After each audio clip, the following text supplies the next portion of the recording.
What you're about to hear is a discussion about personal experience with cancer. We're not medical professionals, and at no point are we making recommendations for diagnosis, treatment, nor care. All opinions are highly personal as each individual experiences mental and physical side effects of cancer and cancer treatments differently. We're only here to listen, discuss, and break the social taboo of cancer. You're in LA, right? Yes, I'm in LA. Well, thank you so much for joining us all the way from LA. What time is it over there with y'all? 4 p.m., so we're 3 hours ahead of you. Okay, so it's not too bad. No. It's totally fine. So yeah, thank you for joining us. And it's Des and I here, and we've had a chance to just chat briefly prior to this, but we're really looking forward to talking. So would you mind telling us how your journey with cancer started? Yes, so 2018 is when I first started having symptoms, and I went to my primary care doctor a number of times trying to figure out what was happening. And the main symptom was that during my period, I would have a lot more blood than usual. So when it got the worst, it was changing pads like every hour.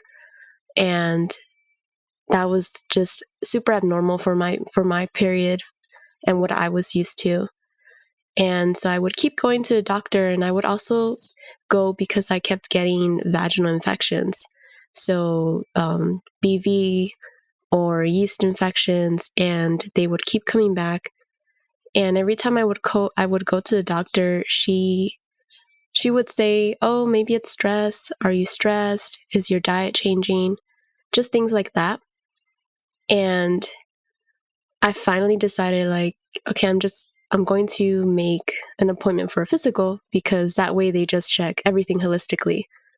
And so I got a physical, and that was in early 2019. So it was basically towards the later half of 2018 where I was experiencing all these symptoms, trying to figure it out. I was also on birth control a little bit, so we tried changing that, going off of birth control just to see if things would change.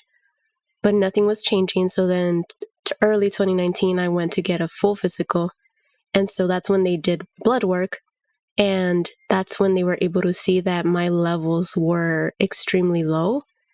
And she referred me to a hematologist, which is basically a doctor that just checks your blood.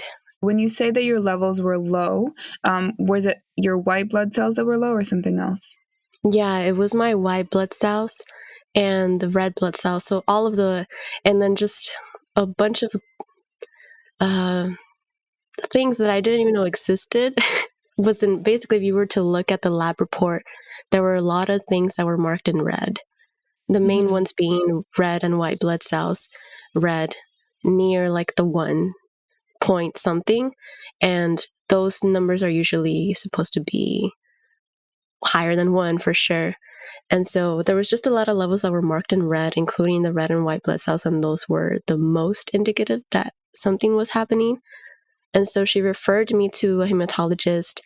And here in the US, at least with my experience so far, it's been really difficult to get appointments with specialists quickly. It's usually that they're really booked far, way far out.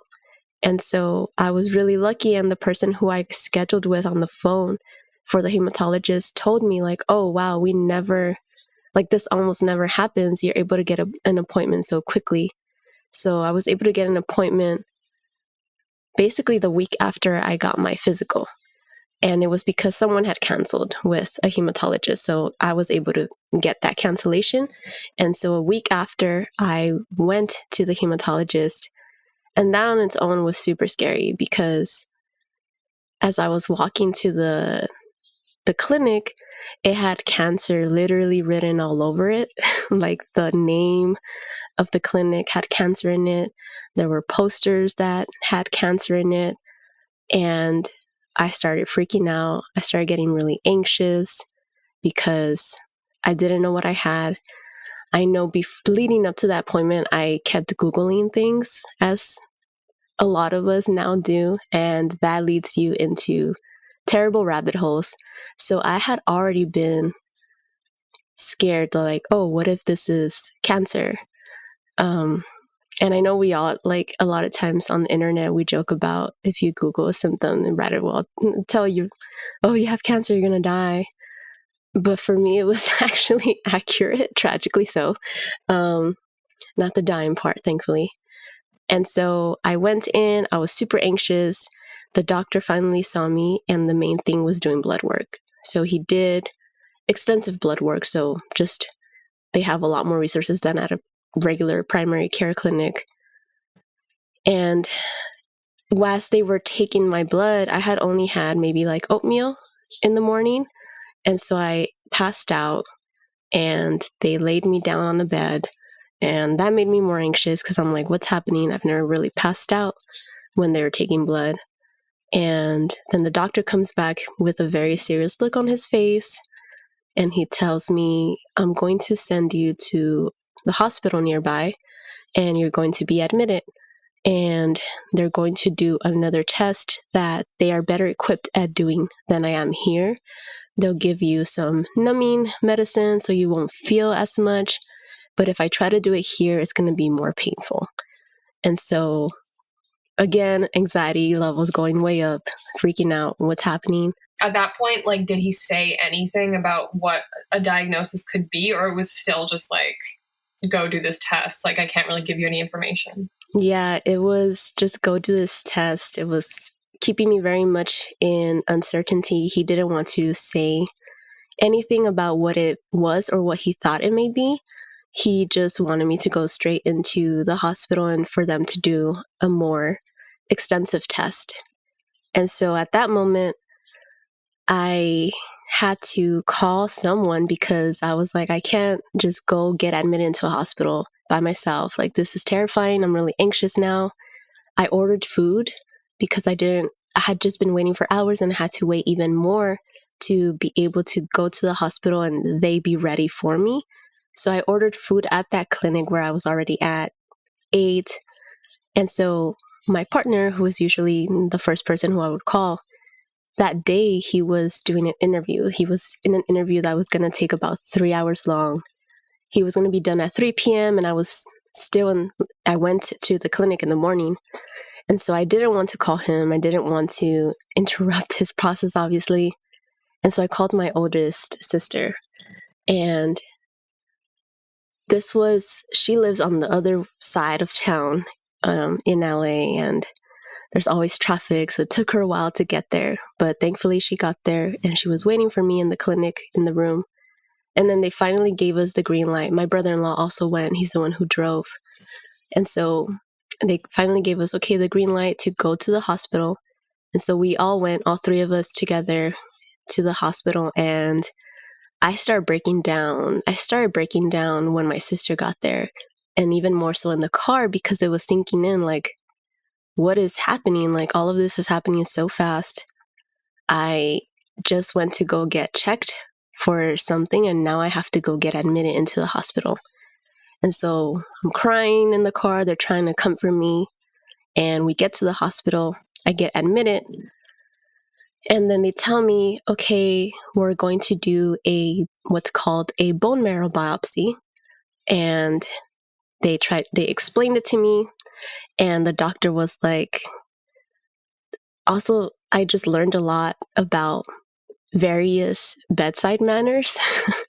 And that first doctor was very difficult because he kind of just went in on, that was basically the first time we're like, oh, we're thinking it may be leukemia. And then he started going into basically the description of what treatment would look like. Meanwhile, I'm still processing, wait, leukemia, cancer, like what? And so we had to stop him to give me a chance to process what was happening. And by that time, my partner had gotten there. Thankfully, it was basically just in time. I had gotten admitted, and then he got out of his interview. And then I told him, oh, I'm in the hospital. And so he came rushing. He didn't even get to eat. And obviously he was scared because it's like, what the heck just happened? And he was there when they told me it was potentially leukemia/cancer. And I started breaking down, crying hysterically. He held me. And when I finally calmed down, they came back and explained a little bit more. And so that's when they did the test. And the labs came back and they confirmed that it was leukemia. And they told me, okay, you're going to have to stay here for about a month because your blood levels are so low that you're very prone to infection. And if you get an infection, you can die. This is very complicated at this point. You have no immune system, essentially. And so they admitted me for a month, and that's where I started chemo, and they were monitoring me the whole time. I just feel like a lot happened very quickly. Mm-hmm. When you came to the hospital with your sister and your brother-in-law, did they make you wait in the hospital still, or were they ready to process you right away? When I got to the hospital, I still had to wait. There was a lot of waiting. Mm-hmm. Mm-hmm. And I had to wait for them to give me a lot of green lights for the next step. And so in all that time, there's just growing anxiety about what is happening. Mm-hmm. And so when you did go in to see the doctor, is that when he just said, okay, we're going to do a bone marrow biopsy? Or did he say something else? I think maybe the first time it was just nurses and they were doing paperwork related things. And we were kind of just like, okay, is anybody going to tell us what is happening? And so it was finally when the doctor came in after the nurses had done a bunch of paperwork related things. The doctor came in, and that's when he was explaining that it was potentially leukemia and that we were going to do a test. Did he explain what a bone marrow biopsy would mean? Yes, they described it. It sounded terrifying, especially because it was just going to be local anesthesia. And so bone marrow biopsy is basically they take this huge needle and they insert it to essentially like the lower back, the area in your lower back. And the goal is to get as deep in so that they can pull out bone marrow into their sample, along with blood and any other things that may be helpful for them. But the main thing is the bone marrow. And it's a very aggressive biopsy. There's a lot of force and strength involved. And the patient faces down. The doctor has this huge needle, syringe type, and they kind of have to drill past bone. And so they numb the area locally, but you can still feel the force and the movement of them trying to break through bone and get in there. And so it's definitely a lot. There's a possibility to go to do that biopsy under full anesthesia, like general anesthesia, where you're not conscious. But when they're just admitting patients quickly and they're trying to get a diagnosis quickly, they don't have time to do that. And so a lot of times the first biopsy may be, especially for in a case like mine where my labs were showing that this is urgent, they will opt to just do a biopsy with local anesthesia. How quickly after you were admitted did they do the biopsy? They did it within maybe the first 2-3 hours. Mm-hmm. Yeah. And how did you feel throughout it? I tried my best. My partner was great. He was my caretaker essentially for the entire time from day one. And so he held my hand, he helped me breathe through it, and I just focused on him and focused on trying to stay calm through it all. And I was able to get through it fine, but it was a lot of self-soothing, a lot of leaning on him to help myself stay calm. And I was just at this point, I mean, it took a long time. It took weeks for all of this to sink in and for me to able to process everything. At that point, everything was just a blur, like moving super fast. I am curious, like leading up when you were noticing your side effects and trying to get like diagnosed, did your partner know what was going on? Was he involved in like that process, or was it kind of like a shock to him? I mean, obviously it's a shock to you and him, but was he kind of along for this journey already, I guess? Yes, he was, especially because we were already living together. And so he was very aware of all the symptoms that I was going through, that I was feeling. He was aware of all of the doctor's appointments I had already been to. And he knew I was going to this appointment as well. So thankfully, he was in the loop leading up to it. And so it wasn't a complete surprise, I guess, but obviously none of us expected leukemia. And you said that right after the biopsy, the doctor was able to tell you that it was leukemia. Were you still in the hospital while you were waiting for the results? Yes, I was still in the hospital. I was in the same room where they first admitted me in. And it was actually maybe like a few hours later where they came in and told me to confirm that it was leukemia. And then they told me, however, we have to wait a few days to confirm which type of leukemia exactly. We have a hunch of which one it is, but we need to confirm, and that those labs take a little bit longer. And so, yeah, they told me it's leukemia. However, we need to confirm exactly which type, but we can already get you started with part of the treatment. And so that was kind of like the right away next step. Mm-hmm. Did they tell you a little bit about the different types? Not really. I think once they confirmed which type it was, they just gave me information about the specific type that I got. I know they did tell me that I got, quote unquote, the good kind. And I know that's like a running joke in the cancer community about doctors telling you, oh, but you got the good kind, which is, you're lucky, this is good. And we obviously joke about it because we don't think any cancer is a good kind. But it makes sense if, for mine, I had, thankfully, a much larger chance of surviving than maybe for other types of leukemia. And that statistic is very recent because only about 20-something years ago, this leukemia that I got was basically deadly.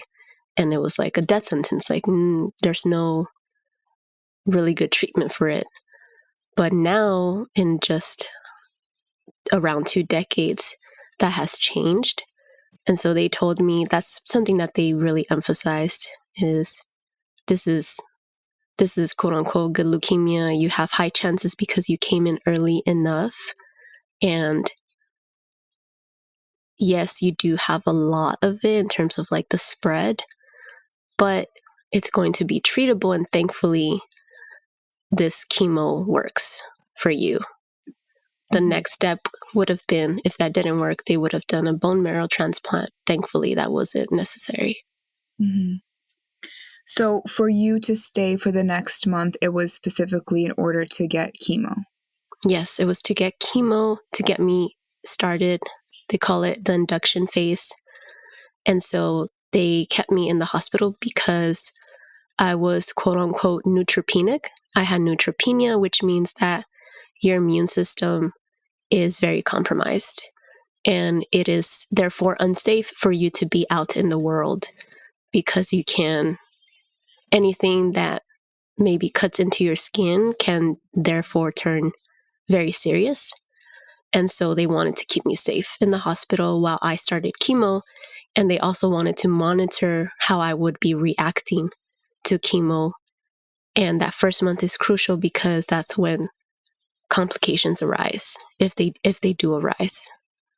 And they're able to better treat them if you're right there in the hospital. It's difficult to think about what you had to be going through in that moment, knowing like that morning you went for a doctor's appointment and you're not going back home for another month. Mm-hmm. So did you get, I guess you weren't allowed to leave at all. So somebody probably brought you stuff. Like, were you staying in the same hospital? What was the setup like for that next month? Yes. So once they basically confirmed the type of cancer I had, that same day, they moved me into a different room, into a different section of the hospital that was specifically for similar patients as me. And my family, my partner, went home at some point, brought me stuff. I don't know if he went home the same day. He may have just gone home the next day to get me some things. And just like basic stuff and things that I had asked for that would bring me some type of comfort. And throughout that whole time, people were bringing me things just so that it can feel a little bit of a home and to help me just distract myself throughout the whole time. But yeah, I was in the same hospital, just a different room and a different part of the hospital. How did you approach like telling people? Because I mean, there's so many things, especially if you're not going home. It's like your job. I don't know if you were working, but like you have to like sort out your job and any like responsibilities you have, I'd imagine. And then also just like, how did you approach telling friends and family? Yeah. It's funny because I felt, you're kind of forced to tell people at least your job or if you're in school. And that week I was about to turn, oh my gosh, I always blank out on how old I was. I was about to turn 27, I believe, or 26. There's a lot of like little details that I always forget, but it was going to be my birthday that week, basically. And I had planned and curated an art show featuring all women artists in the neighborhood where I grew up. And that was kind of like my way of celebrating my birthday. And I had to notify all of the artists and the host of the venue to let them know that this was no longer going to happen and that I wanted to postpone it. I didn't want to cancel it all the way through, but that it wasn't going to happen that weekend anymore. And I told them, because a lot of the people who were featured were friends or acquaintances. And so I told them briefly, and I told the venue owner as well. And then I told there were people who, you know what? I'm just remembering. I actually don't know if I told them. No, I did. I told the artist because they had to know, and I told the venue host. But there are people who were going to attend who didn't know what was happening. I had, been posting about this for a week or telling friends for like at least a week, even probably longer, about this event that I was putting on. And so I got a few messages from people who had shown up to the venue, and they were asking like, oh, wait, what is happening? Why aren't you here? What's happening? And so I told them, I think it varied in terms of some people I just told, oh, I got sick, I'm in the hospital. And my closer friends, I told them exactly what was happening. In terms of work, I had to tell them pretty much immediately what was happening as well. And I feel like I surprisingly did really well with that part. Like the administrative, quote unquote, stuff of dealing with cancer and like letting people know. I think it was helpful to just kind of like do something active that would help me just process. So with family, it was difficult. I cried every single time I told my family. I think that was probably the hardest. That is really interesting that you were faced with this situation of like having to navigate telling people, like close people, but then people that weren't close because they were planning on going to this event. So you like immediately had to do this like judgment of like, who is close enough to me that I actually tell what's going on. Because I know for me, in some situations, like I was very open, but I would also feel kind of self-conscious sometimes about it like oversharing too much personal information, if that makes sense, Mm. like making them feel uncomfortable. So it's interesting to me that you kind of had to like literally figure that out right away. That must have been, but I'm happy you felt like you dealt with it all right. But yeah, I had a very similar situation or feelings around family. It was like I told all like my friends first and left my family to the end. I told my family the same time. I told I did prioritize my family. It was just the hardest, because everyone else was kind of like through the phone. I didn't have to see them face to face, but for at least my parents and some of my siblings that were able to show up, well, all of my siblings eventually showed up in person. And it was always just difficult to see them and have them face what's happening along with me. And so that was probably the hardest part. I remember my dad. So my mom, we have our birthdays basically like 2 days apart. And so she was out of town. She was with one of my sisters in Vegas celebrating her birthday. And we had to call her. I didn't call her. My other sister called to let them know that I was in the hospital. And so they came back immediately. But my dad was able to show up, I think, the same day. And so when he showed up, I had seen him cry before, but not a lot. And I don't even know if he cried that day. He was just trying to stay super strong, I think, for me. So when he came in, and he's just like an older Mexican, immigrant dad. And so it's hard for him to show emotions. And so he came in, he saw me in the hospital bed. And I immediately started crying because I was like, oh my gosh, I love my dad. So he comes over and then he tells me in Spanish, like, because I start breaking down, he tells me, control yourself, contrólate, contrólate. And I started laughing because I was like, what? Why is this like the first thing? This is like so you. And I knew he was actually telling himself because I know he was breaking down inside and he was really trying to keep it together for me. And I remember telling my partner and we were both like cracking up about it and just like, yeah, he was most likely telling that to himself. And it brought me a little bit of like comedic relief. For my mom, when she came over, I think she came like maybe the next day, I started crying as soon as I saw her as well.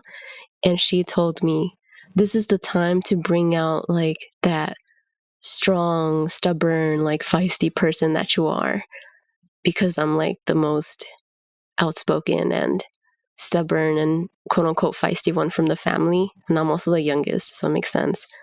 And she is usually very soft and caring. And so that was out of character for her, but that was exactly what I needed at that moment. And so I'm very grateful for those moments. I'm very grateful that my family was able to show up for me. And although it was like probably the hardest when it was around them, it was also very comforting to have them there. Did you get to have them there throughout your treatment? Was there any restrictions? Because I guess this was prior to COVID. So were they lenient on letting you have people in the space with you? They allowed people to visit for sure, which was great. And the only thing we had to be careful about was making sure that anybody that visited wasn't sick because my immune system was compromised. And then we also asked everybody to wear masks. So we've been wearing masks since pre-COVID because of this. And that was super helpful just to try to keep me safe. Since I was already starting treatment, we didn't want to add anything else that would complicate it. But thankfully, it's funny because my partner became basically like in charge of keeping the space clean. And so he would sanitize it often. He would sanitize the handles. He would make sure people were wearing masks. And at some point, one of the nurses that we ended up becoming friends with she started calling him Mr. Fabuloso. I don't know if you're familiar with that brand, but it's basically like a cleaning, a very popular cleaning brand, especially within the Latino community. And so that was kind of like his nickname at that point. But yeah, it was very much people can visit, but make sure you're not sick and make sure you sanitize your hands and you wear a mask. So you had basically like a COVID officer prior to COVID even being a thing. I did. So once COVID hit, we were very much used to all of that at that point. I'm curious to know a little bit about the treatment, like what the treatment was for that month. So the treatment was basically a combination of pills that I had to take orally and basically and something that was distributed through an IV. And over a period of like 2 hours every day, Monday through Friday. And the pills were every day as well, every 2 weeks. And then you take a break of 2 weeks. And then you take it again every 2 weeks. Same with the chemo through the IV. That was every day, Monday through Friday, for a month. So that whole month I got it. And then you get a month off. And then you go back on. So it would alternate. But it was very much like a daily treatment. One was just oral pills. The other one was you have to sit there and have the IV with the drip over like 2-3 hours. When you left, so you were there for a month and then you got a month break, did you have to come back in and stay in the hospital for another month? So thankfully, once that month was over, my immunity was up again. I was at a good enough level to step outside once again. And so after that 1 month, I was basically going to be what they call an outpatient, which means that you no longer have to be in the hospital. When you get your treatment, you just go into a specific clinic for the length of your treatment every day. If that's, for me at least, that was my course, it was every day. And then you get to go home. So I was able to go home after a month, and I thankfully never had to be admitted into the hospital again after that. How were you feeling throughout the chemo? Was there any side effects to the medication? Yes. So the first month is the most crucial, like I mentioned, because that's when the most complicated side effects may come up, and it's important to stop the treatment if it gets really serious. In terms of at the hospital, I know with the IV type chemo, I would get anxious, a lot of anxiety, and sometimes I would get nauseated as well. So nausea, which is pretty common. I think with the pills, I would get, I'm trying to remember, with the pills at some point during my chemo process, because it was a total of 9 months of chemotherapy, the pressure in my head went up. It's kind of hard to explain, but basically there was too much fluid and the pressure in my head was increasing. And this was a side effect of one of the medications. And so I had to get what they call a spinal tap, which is basically a tiny needle they insert into your spine, and they take out some fluid and they measure what the pressure is in your head. I don't know technically exactly how it works, but they were able to do that and see that, yes, it's elevated, it's above normal, but they were able to take out some of the fluid, and therefore that brings it down and stabilizes it a little bit more.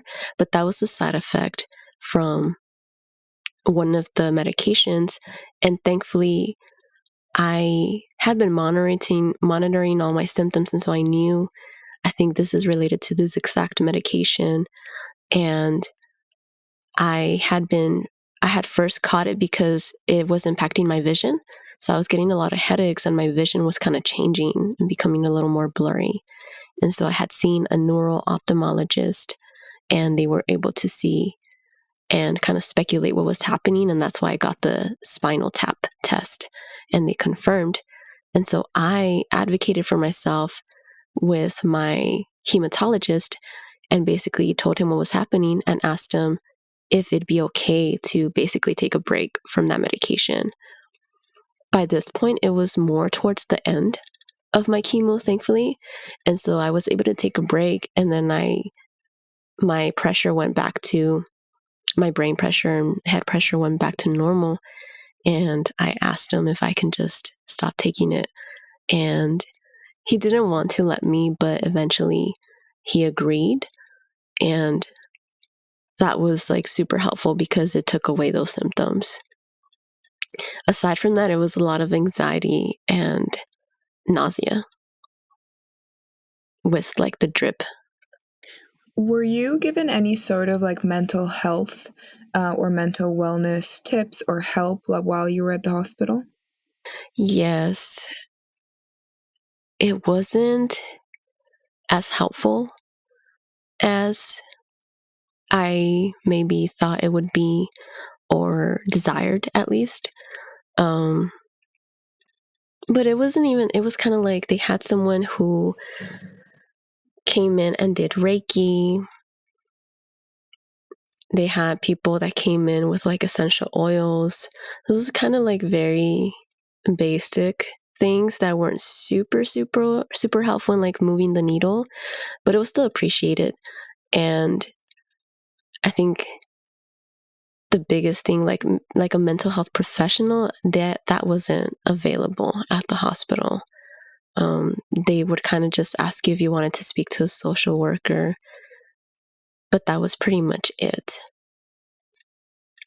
Did you take them up on the social worker? I did, but it wasn't super helpful to me because I was very much on top of a lot of stuff that the social worker was there to help with, which was more like logistical things, administrative things. And that was what I was kind of like doing on my own anyway. So they were there and they were helpful for any questions that I maybe had for clarification and paperwork that I needed to do.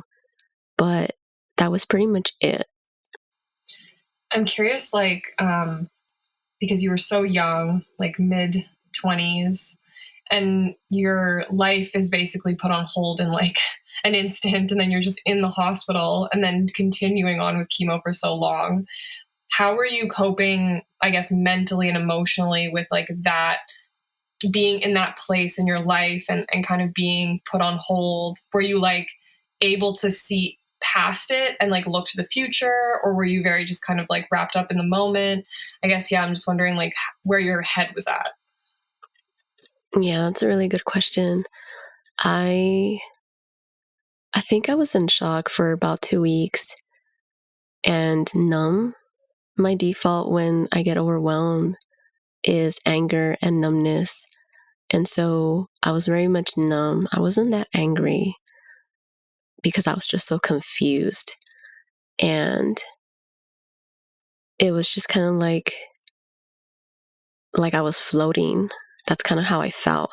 And so I realized, you know what, like this is crazy. It's not really sinking in. Like I'm having a really hard time, especially because you have visitors and stuff, but people have work, people have jobs, people have other things that they have to tend to. So a lot of time during the day, it was spent by myself in that hospital room, trying to see what I can do with myself to keep me busy and sane.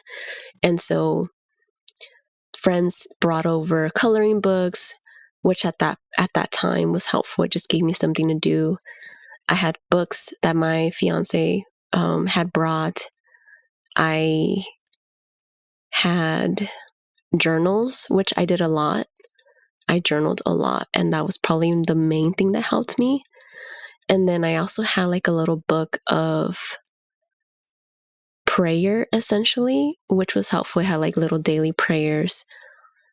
And I also watched a lot of TV. I tried to move around because my body would hurt a lot more if I just stayed in bed. So I tried to dance with music in the room or take walks around the hospital. So it was just things like that. I think the main thing was basically realizing like, okay, I'm going to need a routine. So I developed a little morning routine and I developed an evening routine. And then in between, I kind of just did different activities that kept me busy. Was your partner working at the time still? My partner, yeah, he had actually also gone through a layoff during that time. So it was very difficult holistically. It was difficult for him trying to figure out what was happening with me. It was difficult for him professionally because that day that I got admitted into the hospital, that's when he had an interview for another job. So yeah, it was just a lot going on. So did he get another job like that? Yeah, I can imagine that would be a lot for him to be like trying to start a new job and then dealing with everything. Yes, thankfully he did. And the job that he got very much served a really good purpose during that time. It was a job that was more stable and relaxed in comparison to other jobs he had previously. And it was also remote. So he was able to be with me a lot more and help me out in that way. But then he also went through a layoff during that time. And so it was still very complicated and he was very stressed out. And as a caretaker, it was very isolating for him as well because, people are asking about me and how I'm doing and all of the attention goes to me. But then he's very much caring for me and it was more often than not people would ask more about me and not really even ask how he's doing. And so I know he struggled a lot with that and just kind of feeling very isolated in a caretaker role while navigating professional struggles and figuring out, am I going to get a job? Like, what's going to happen financially? I stopped working and I was on disability. And so the money I was bringing in was decreased. And so the financial stress was like very much there, along with like emotional and mental stress. So I know it was definitely like super taxing for him. Do you know if he was able to find any coping mechanisms at that time or a support system? I think he realized early on that he had to make sure he was okay in terms of like at least the basics and having food in his system and having time with his friends. And even if his friends were necessarily asking him about him and like having those more deep conversations, it was still a good thing to do to like hang out with them and do quote unquote like normal young people things. So I know that was helpful and I encouraged him to do that. And yeah, I think at the minimum, just trying to keep that balance of, okay, I'm going to try to take care of myself, plus get in that social time with other people, and then obviously take care of Michelle.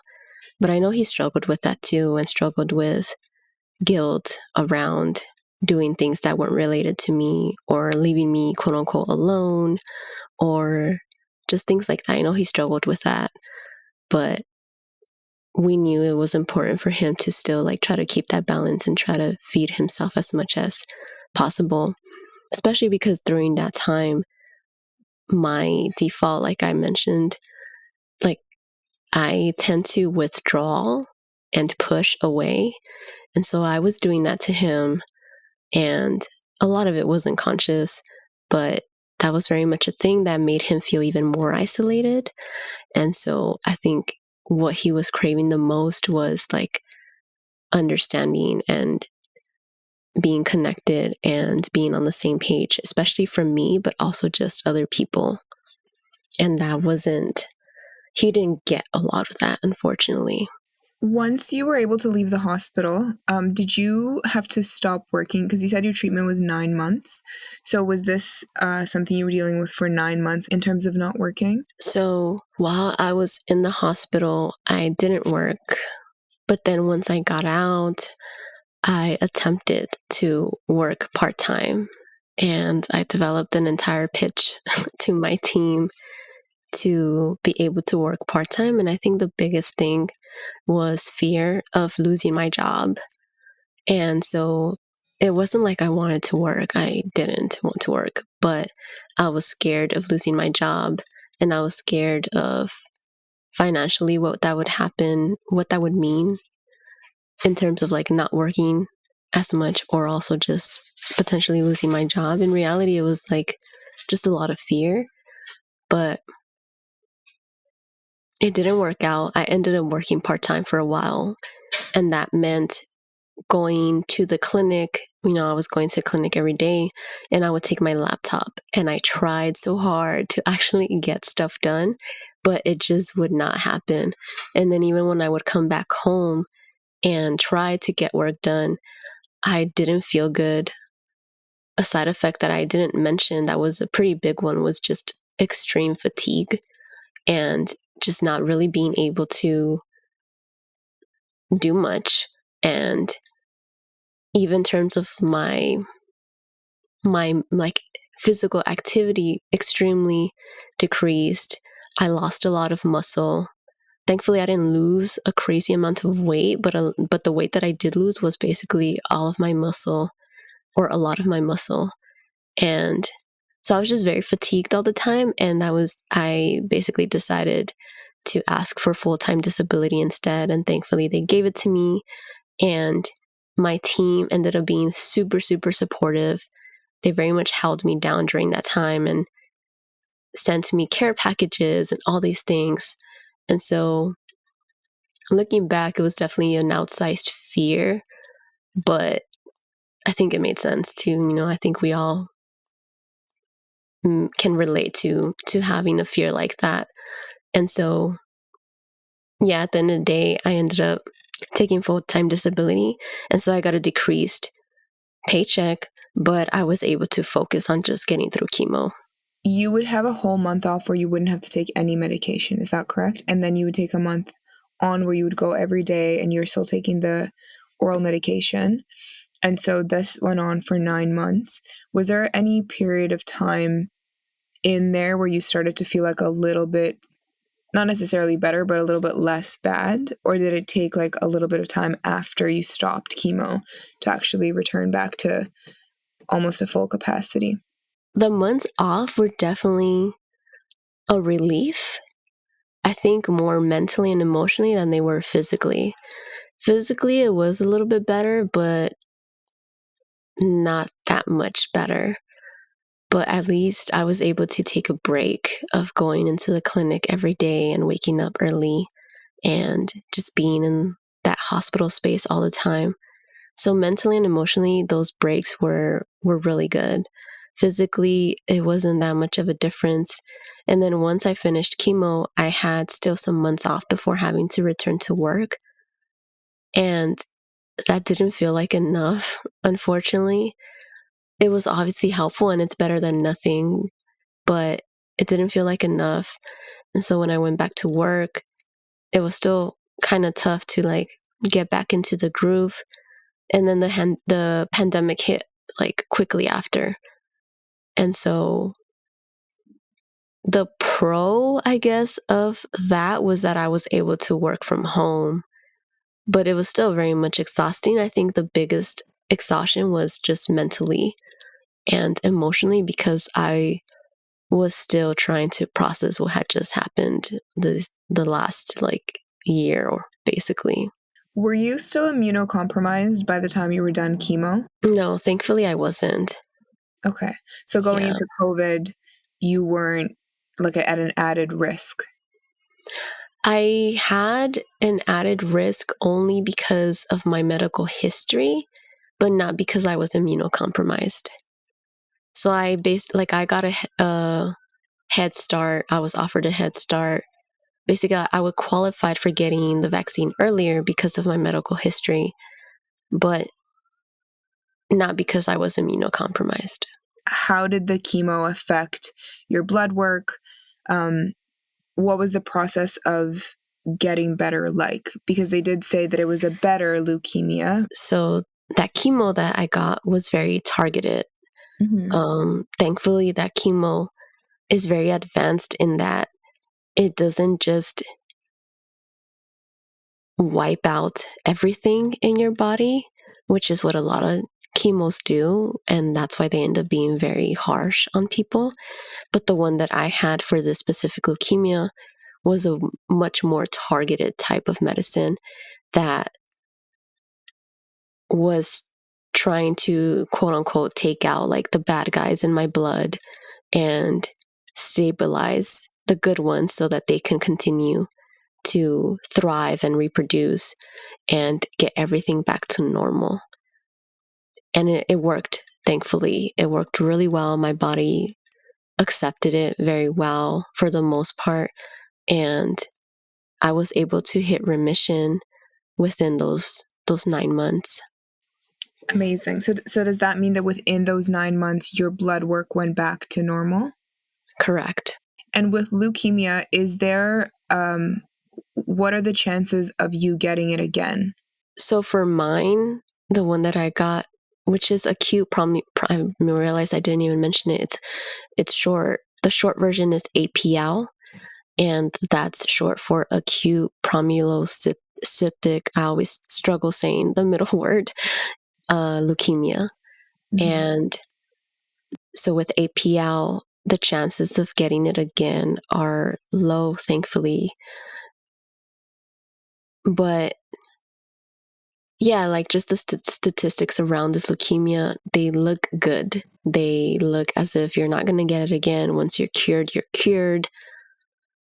Obviously, any cancer patient is statistically, like on paper, more at risk of getting other cancers. But thankfully for my type and the chemo that I got, because a lot of times it's also just chemo and the effects of that maybe trigger other things that may go wrong. It was kind of like a more low impact type of medicine and type of cancer, which is why I understand them calling it a good cancer, because it's not a whole lot of damage in comparison to maybe other types of cancer or other types of chemotherapy. That's amazing. I understand that most people have to worry about anything fertility related prior to chemo. But does that change for your type of chemo? Does it have effects on fertility as well?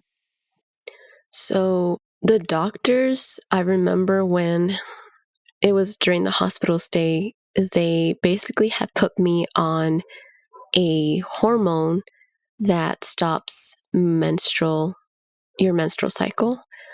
And the goal was to stop any bleeding because I was at risk of bleeding out, essentially, because I didn't have an immune system and because I had this type of blood cancer.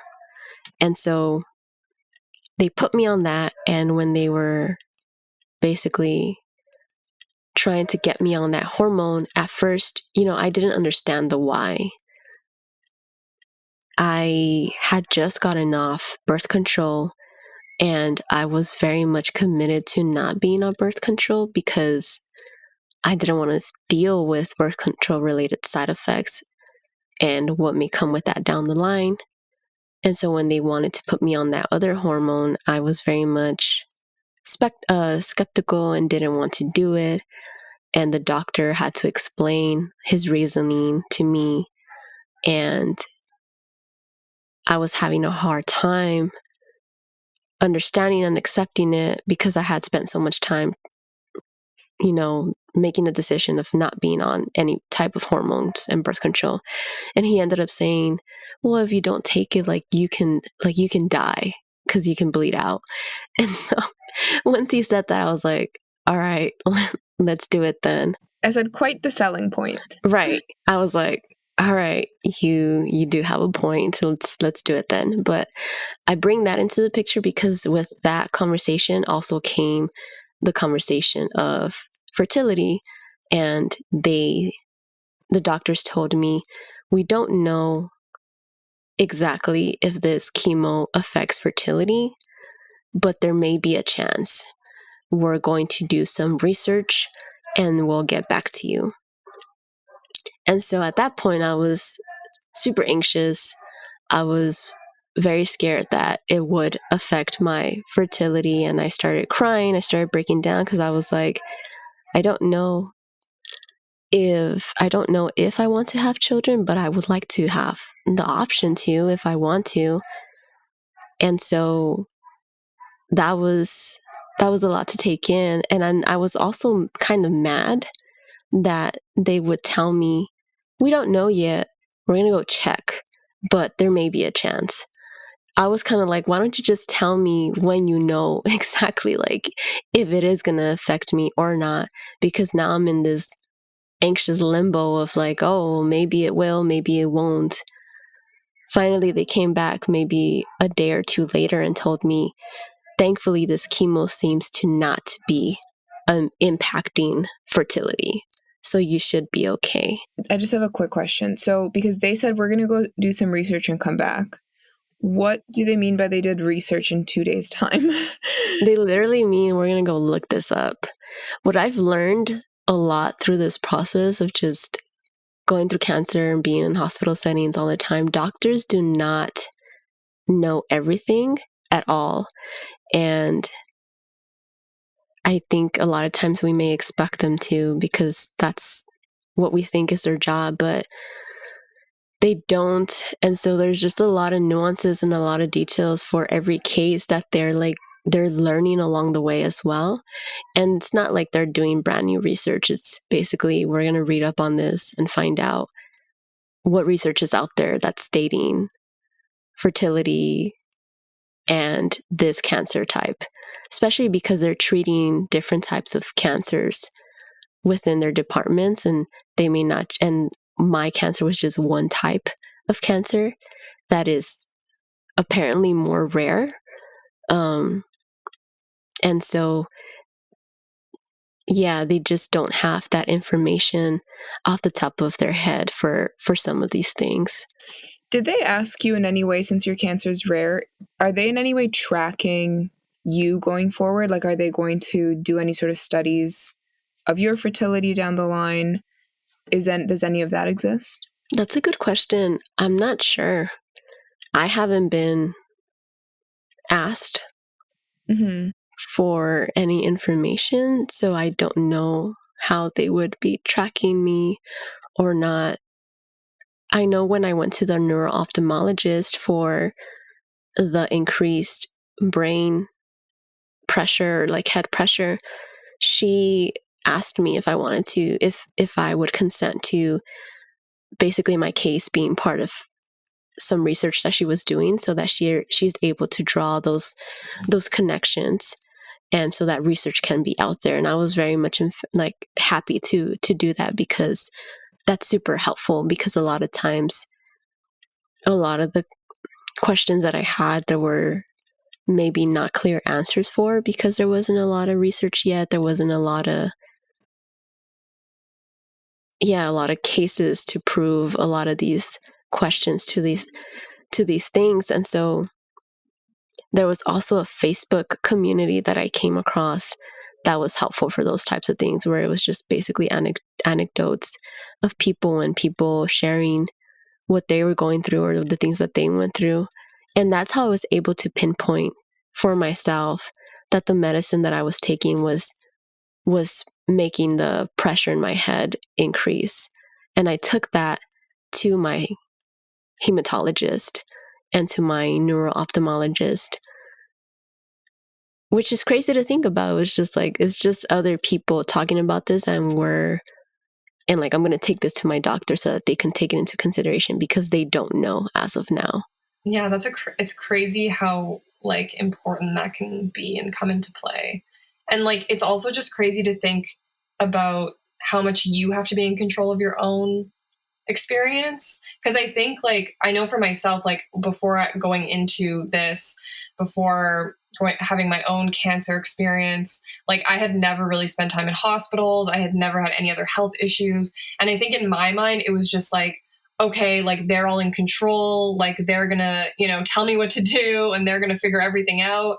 But there's so much that you have to, like, do for yourself. Like, it's almost becomes like a full-time job in a way.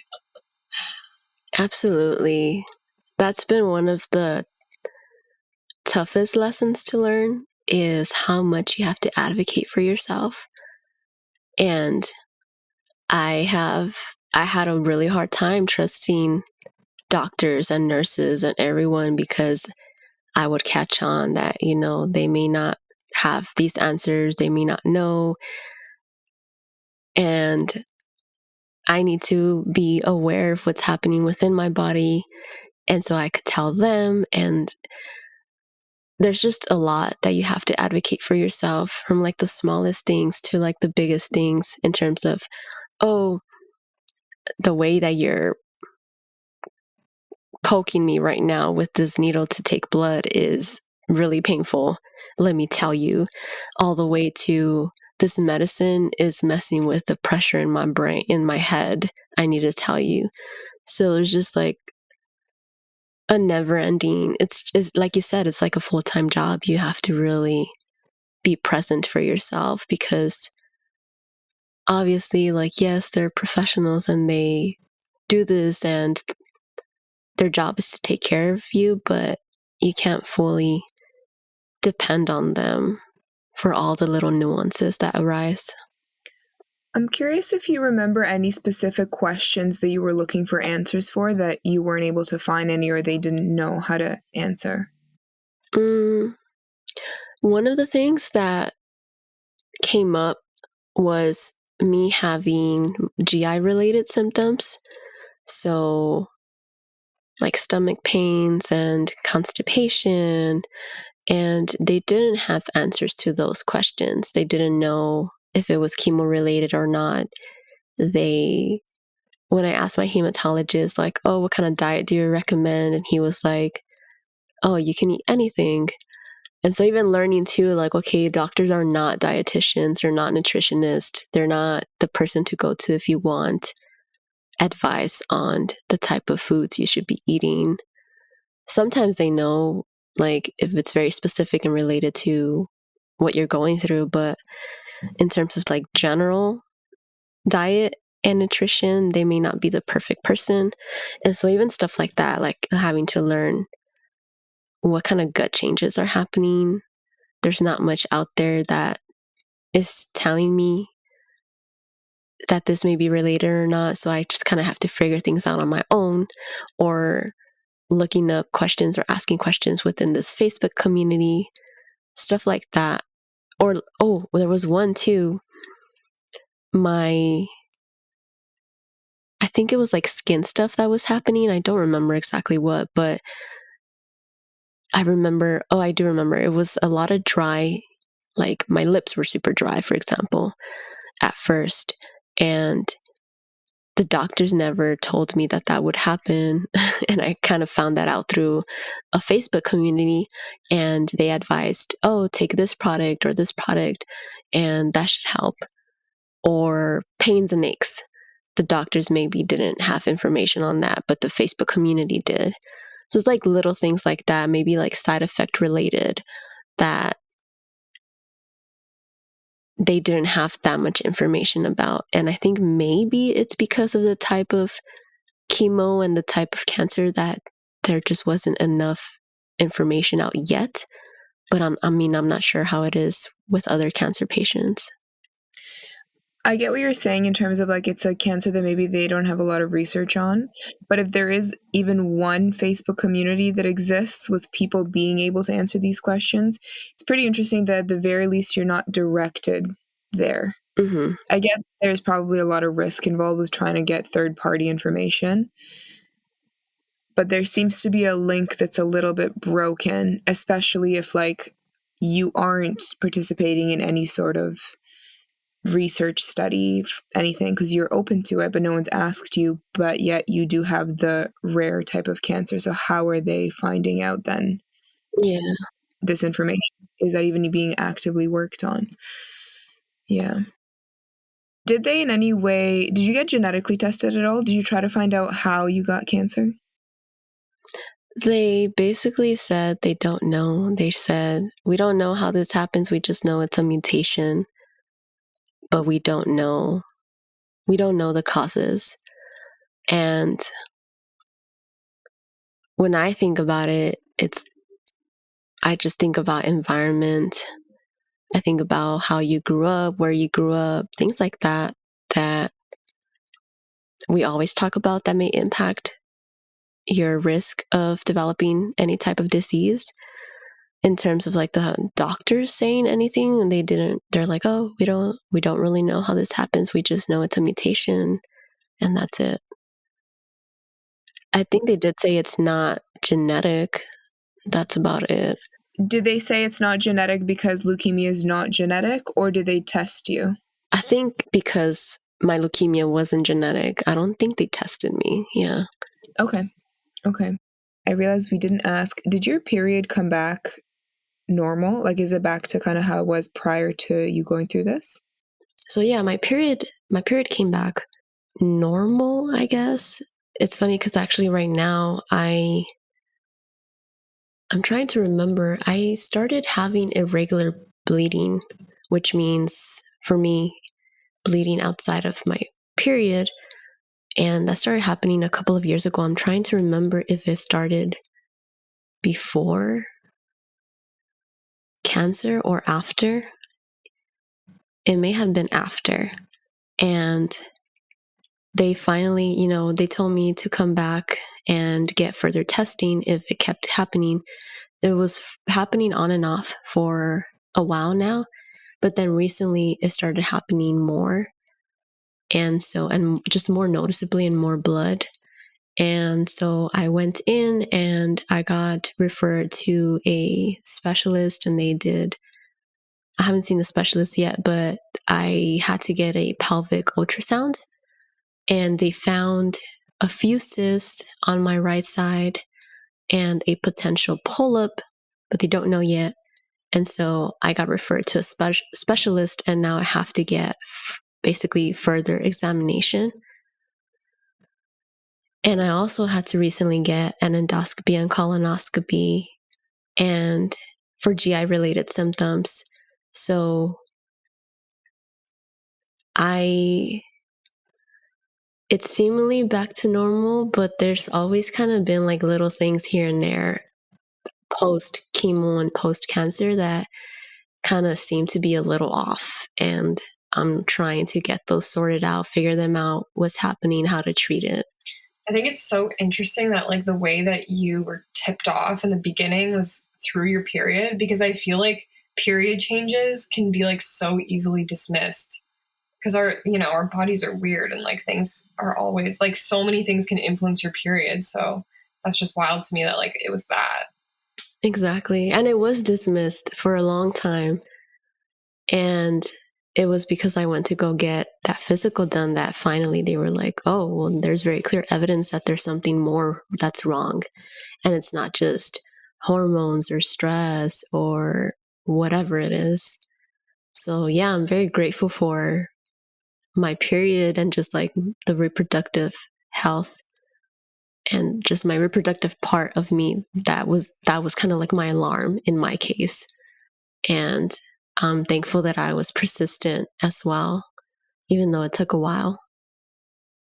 Taking it back to the fertility piece for a second, I'm curious if you and your partner had the conversation about kids before this happened, or like did this lead you to have that conversation, or like how was he involved in that process? He was basically like, we'll figure it out. Whatever it is, like we'll figure it out. And I really appreciated that because he was very understanding of whatever fears I was having. And we're both kind of like, leaning towards wanting kids. We've always kind of been back and forth, but we're both from very family-oriented backgrounds. So deep inside, we kind of always knew like it would be nice for us to have children.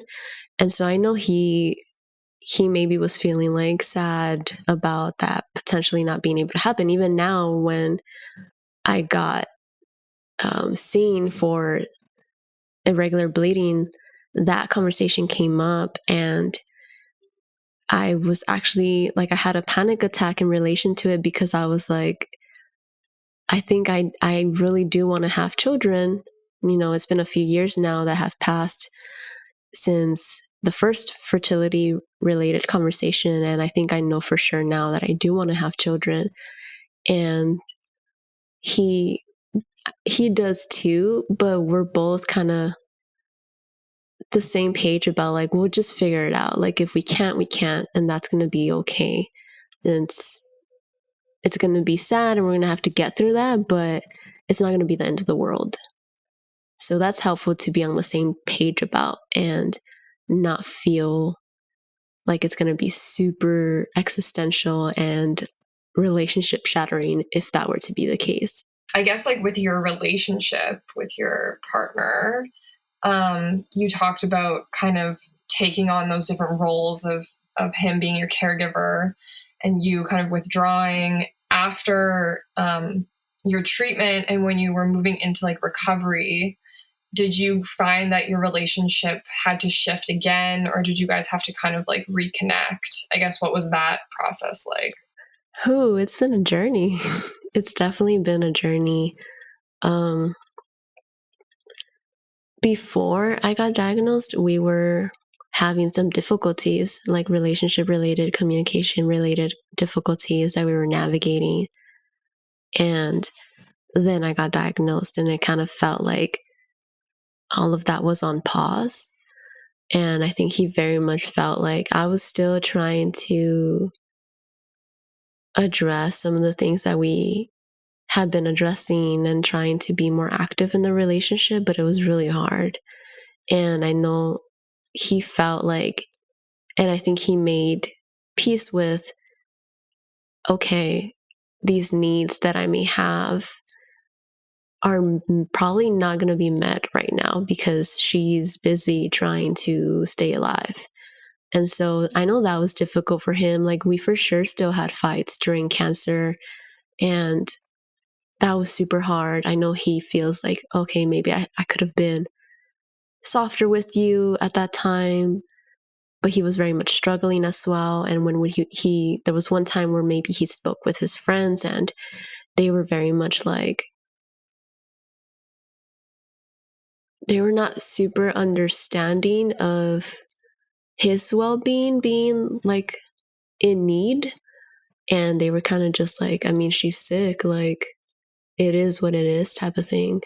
So I know it was definitely a struggle, because it was very much, I am the one that's in need right now, and I can't really be a good partner right now. I'm really struggling with that. And then post cancer, it was definitely very much like a healing journey, a reconciliation of, okay, this is how I went down.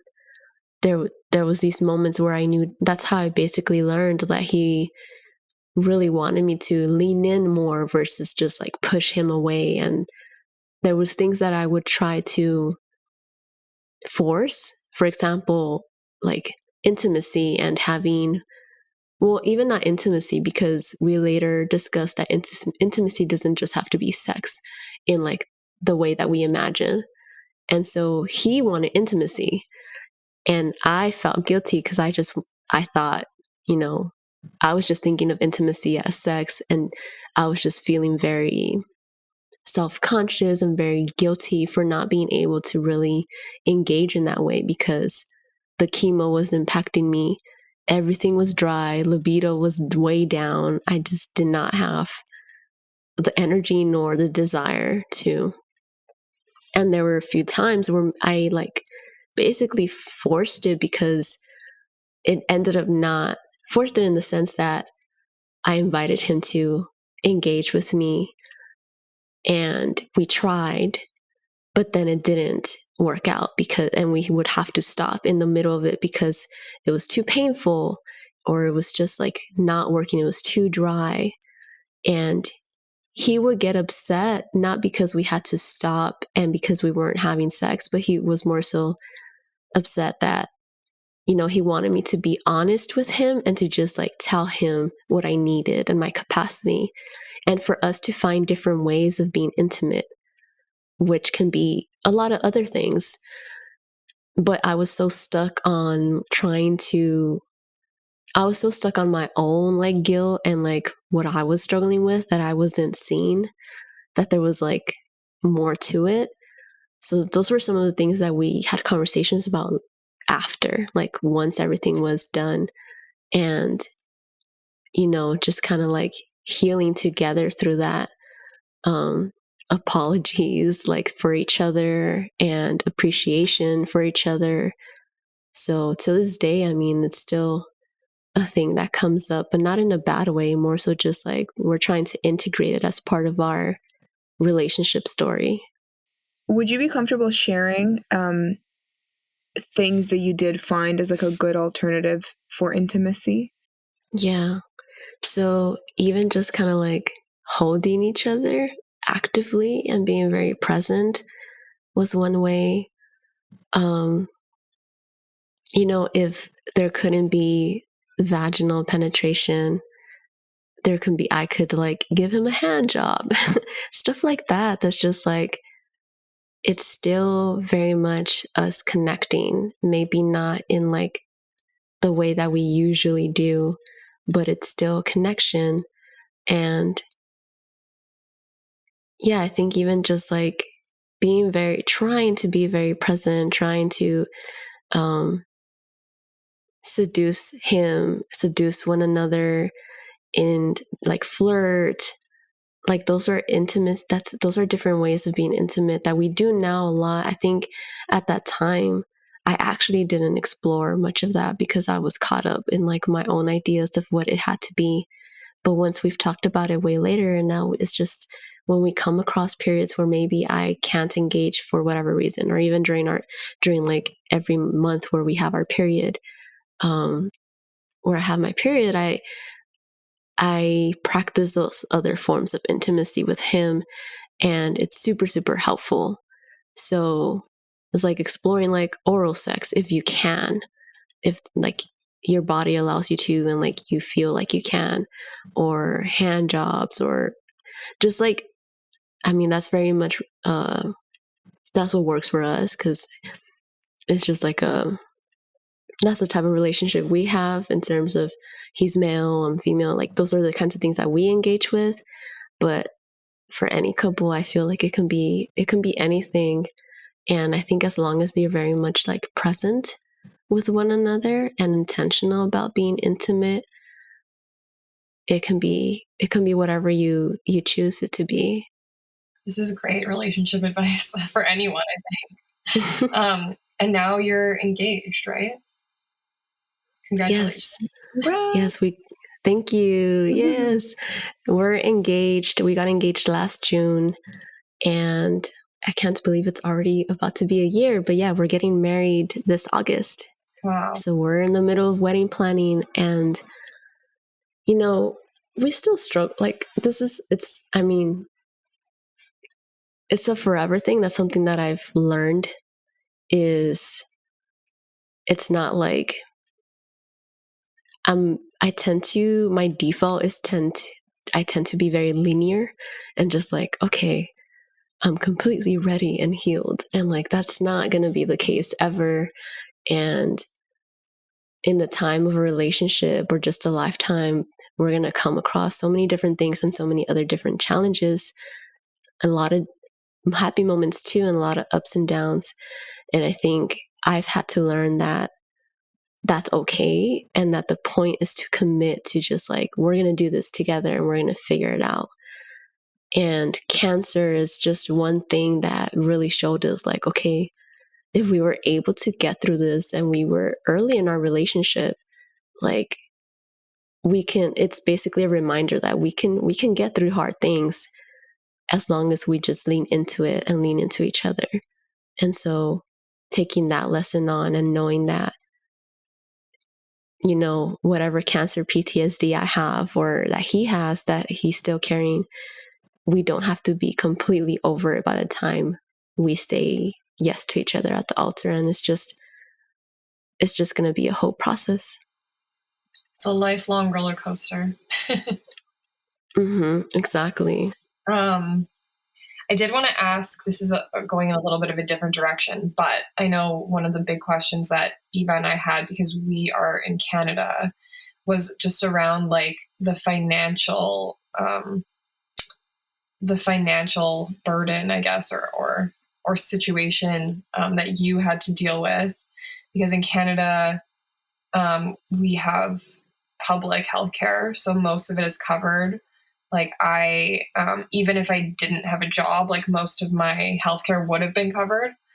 And I know it's different in the US. So I was wondering if you could just talk a little bit about your experience with that. Because I just always think about people in the States and I'm like, I literally can't imagine having to deal with like that financial burden with a private system. And we're also a little bit unclear of what a private system really looks like. Yeah. Because we're here. So we were just curious if you could shed some light on that. So, yeah, it's a great question. And thankfully, when I got diagnosed and my chemo was covered by my insurance, and it's basically because the job that I was at, I had really, really good health insurance with my job. And so everything except for the monthly appointments with my hematologist, just kind of like clinic visits, I had to pay a copay every time I went in, which was about $25. But in terms of the actual treatment and like all that medicine, which was thousands and thousands and thousands of dollars, that was completely covered by my insurance, which was a huge blessing, because I did not have any like medical related, cancer at least related debt at the end of it, which was a huge thing because you hear about that all the time here in the US. But it was a lot of luck of just being in the right workplace with the right health insurance at that time. Now I have a different health insurance because I transitioned out of that job into school. I'm doing a PhD. And so I have the very basic student health insurance that they give you at the university. And so it's very different. It's a lot more out of pocket, especially for appointments with specialists and exams. Like I mentioned before, I had to get a pelvic ultrasound.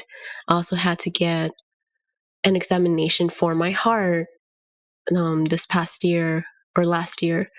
And then I had to get an endoscopy and colonoscopy. All those procedures are more costly with this insurance because it's very basic health insurance. It's covering a population that's relatively supposed to be healthy, which is like young students. And so that's been difficult. And I've had to basically apply for a lot of emergency funding via my school. And thankfully, I'm at a private university that has a lot of money. So all you have to do is know how to work the system and learn how to find that money. And what helps me is that I used to be a student advisor. I used to be a college student advisor. So I'm more familiar with just being able to advocate for yourself as a student, and then also knowing how to advocate for myself as a patient. I just bring those two together and I'm able to find different sources of money, but it's so exhausting. It's like another job. And I ended up just recently requesting a health leave this semester because I was navigating all these additional health appointments that were just really stressful to navigate, in addition to doing school.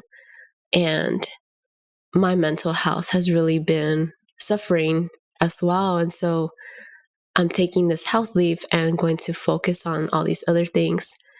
And thankfully, with the health leave, I still get access to health insurance and I still get access to the stipend that I was getting as a student.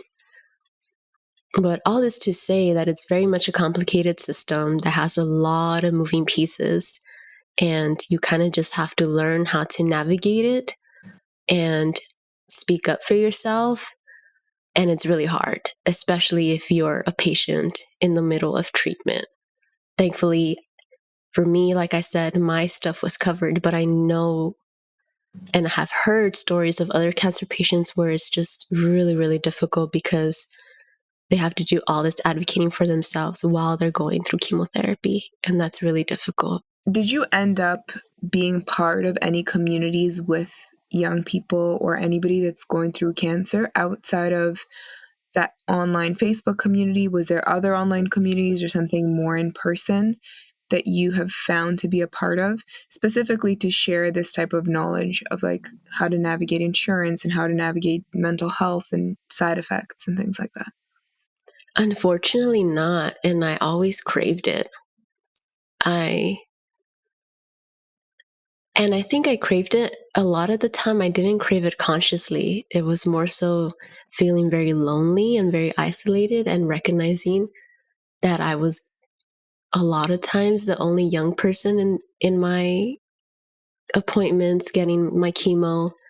And unfortunately, I was unable to find like in-person communities where I could just have these conversations with, or even just like vent, or even just like be in each other's presence, knowing that we're going through similar things. And part of it was because I was also just so exhausted all the time that I didn't even have the capacity or energy to look for those communities. And if I did hear of anything, maybe like within the hospital, I was too tired to like get myself to go. And so that was really difficult. I think even now, I'm like interested in just connecting with other young people who have gone through cancer and other like young cancer survivors, because that's going to be helpful for me. And it's always helpful for me to talk to other people who have gone through it because there's just like an understanding. But during, I wasn't able to find, or I wasn't able to participate in person communities like that. What was the name of the Facebook group that you found, if you don't mind sharing? So the Facebook group was specific to the type of leukemia I had. And it's funny because I'm trying to remember how I even came across it, but I know one of the artists who was going to be featured in my art show, she went through leukemia. She went through the exact same one. And so she's the one who shared with me that Facebook group. And then she also shared with me. So I can like look it up, but it's just a Facebook group that has acute promyelocytic leukemia in the name. And she also shared with me the cancer patient Instagram, which I don't know if y'all are familiar with, but that's like a pretty big online community. And it's just basically memes, like coping through cancer in meme form. And so there's a lot of humor in it. And that was super helpful during that time as well. I did come across that Instagram account, actually. Yeah. Yeah, it was like a little bit of light in a heavy situation. Yeah. Are you currently on any medication for the treatment, or are you completely finished your treatment? Thankfully, I am not on any medication. I'm completely done with it. I have been in remission for 4 years now, and I still go get checked every 4 months. At first, it was every month, and then every 2 months, then every 3, and now it's every 4. And by the end of 2023, I should be like officially in the clear, I guess. Mm-hmm. as in, I was trying to remember the word cured. I should be officially cured from this cancer. And thankfully, yeah, I don't have to take any medications for it. Is the monthly or the now every 4 months, is it just a blood work test that they do? Yes, it's a very extensive blood work test. They just take a handful of tubes of blood and then they run it in their lab and they're able to see. It's just a more complex blood test than you would get at like a primary care clinic. But thankfully that's it. Before, when I was going through chemo, how they would check was blood work very often, but they just to check progress. But I also had 2 more bone marrow biopsies in order to check the actual bone marrow and how that was healing. So thankfully, those ended in 2019. I haven't had any other bone marrow biopsies. I don't think I asked you this yet, but where do you stand mentally on like, I guess you do have like statistically a low chance of recurrence, which is amazing. But I guess do you worry about it coming back, or do you feel like you've just kind of are ready to move on? I don't worry about this cancer coming back, but I worry about other stuff. I definitely developed a higher level of anxiety in relation to health, period, and in relation to death. I Google way too much, and I'm trying to bring that down because that's very much impacted my mental health in terms of just like, oh, there's like a new, like something different that I noticed in my skin or whatever, like new symptom. I'll go into like a rabbit hole of trying to figure out what it is. And that has been very anxiety inducing. So I'm trying to learn how to basically just be more calm and not super anxious when new things come up. So I'm very much in the process of trying to integrate my cancer experience into my life. And I know I'm always going to have some type of anxiety around health, but learning how to cope better with it. But it's definitely, I think that's been probably my biggest challenge is the mental health aspect of it. I've had, since I got diagnosed with cancer during my birthday, a lot of times the time around my birthday is very difficult for me. And there's just like triggers and PTSD around it. And every time I go to a doctor's appointment, there's anxiety around that. When I get new procedures done, there's always a lot of anxiety around that. And I've had multiple panic attacks, just breakdowns. So I think the mental health aspect is probably like the most challenging part now. And it's around fear of just getting sick again or having another near-death experience or becoming a burden again. You know, that's in my head. That's what I'm thinking, like, oh no, I don't want to be a burden to my partner again. I don't want him to have to take care of me again. Those are like the thoughts that come into my head that I have to like cope with. And it's all in relation to just fear of something like cancer again.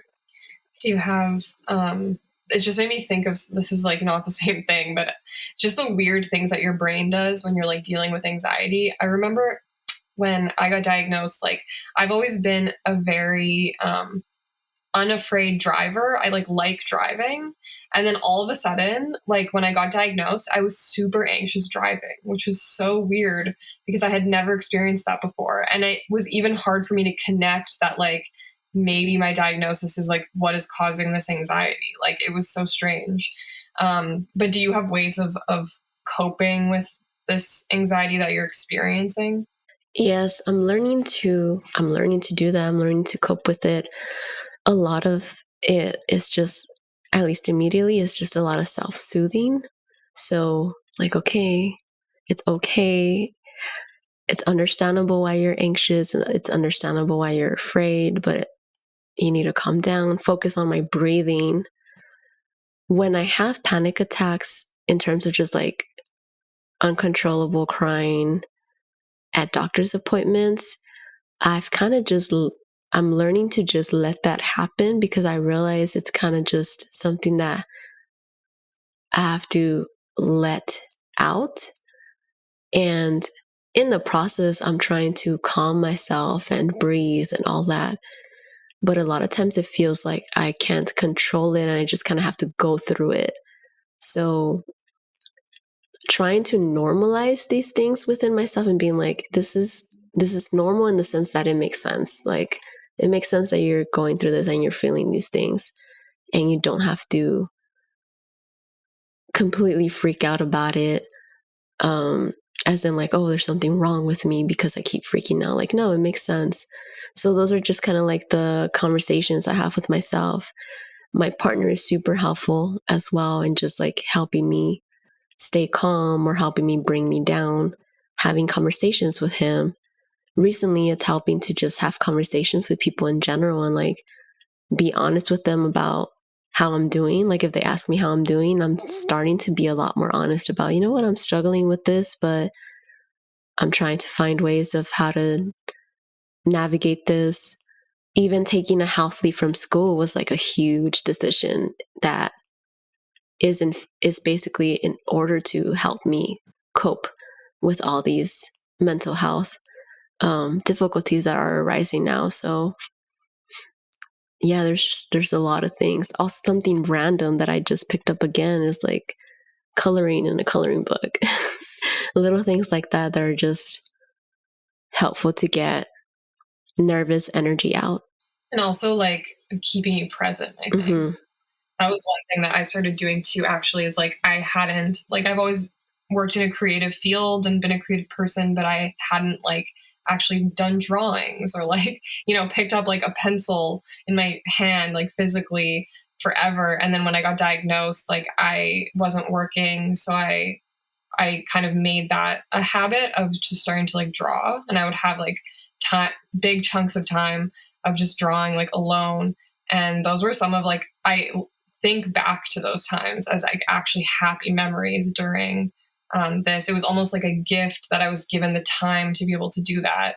And it totally just worked as a method of like keeping me present and not spiraling. Exactly. Yeah. That's a really good way of putting it, keeping you present and not spiraling, because that's most of the time like what we're trying to do. Yeah, exactly. Is there anything else you want to maybe chat about, or any sort of takeaways you want to discuss? You've answered all of our questions, and it's been honestly such an incredible conversation, and I really appreciate you sharing all of that with us. But I also want to give you some room to, I don't know if you maybe even have questions for Des or things that you just want to share. Yeah, thank you. I think just some of the biggest lessons, I guess, that I've learned is to, I know, Des, I know you spoke about wanting to, or basically feeling hesitant about sharing your diagnosis, or just feeling bad about making them feel bad, those types of feelings. And I think those are very understandable feelings. But I think what ends up serving us best is like just being honest about what's happening, at least with the people who we care about and we love. Is just being honest about what's happening, about what we may need, about what our capacity is, asking for help, and drawing boundaries. And these are all things that you learn along the way. Like, it's not going to be easy. You're going to mess up a lot. You're going to feel guilt and anger and all these things, but it's all part of the process. And at the end of the day, like what helps the most, at least what has helped me, and just like as humans, you often hear this, and we just know that we depend on human connection and just being able to connect with other people.